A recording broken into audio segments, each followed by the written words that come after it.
Great Scott! Great Scott! Great Scott!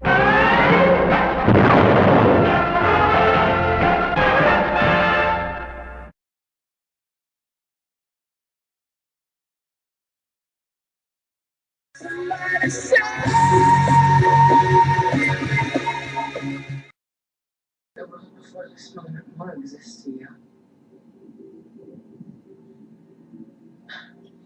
I guess that's good.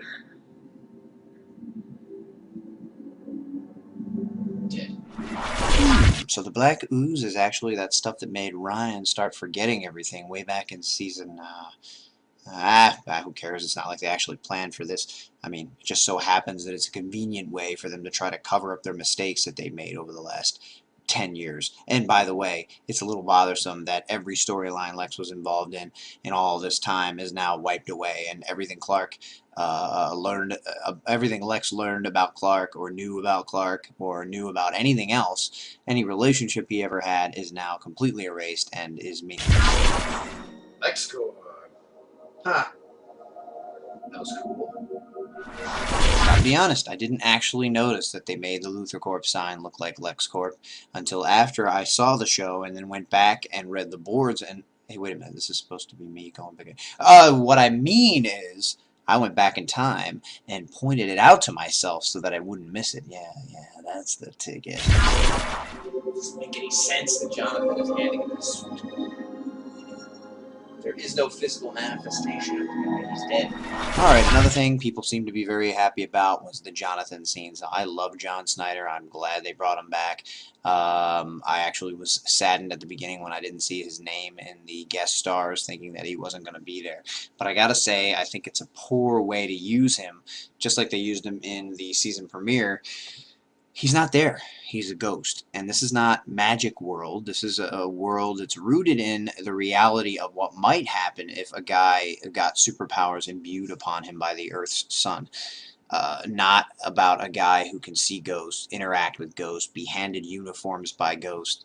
I wasn't crazy about it. And it also seemed like he knew he was there, and he was talking to, he put his hand on his wife's shoulder, and I just don't think it was handled all that well. Mad CGI.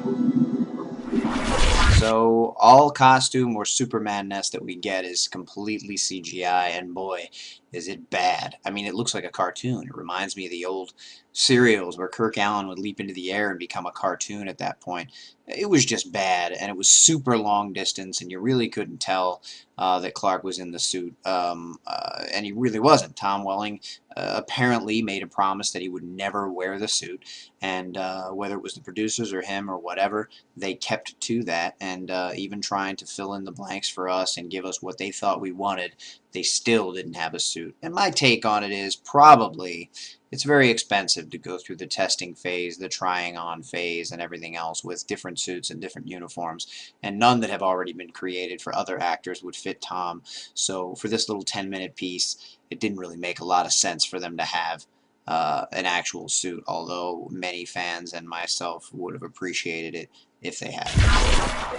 It's the light that's going to show them that they can get rid of the darkness. No one even saw it. No one knows who he is. Could have been anybody that moved that thing. How does Ollie even know it was Clark? Clark doesn't fly. We know that, but he doesn't. Yeah, didn't like this. He clears away the darkness without anyone even knowing it was him. I mean, Ollie couldn't even know it was him. He doesn't fly, so when he zipped by there, it could have been anyone. That was just a very poor way to handle it. He was supposed to be hope to inspire everyone. He should have given a speech, or at the very least shown himself and let people know that he was there, the hope that would clear the darkness, that would show them the way, and that would save them and be there for them. Pushing it away. Where?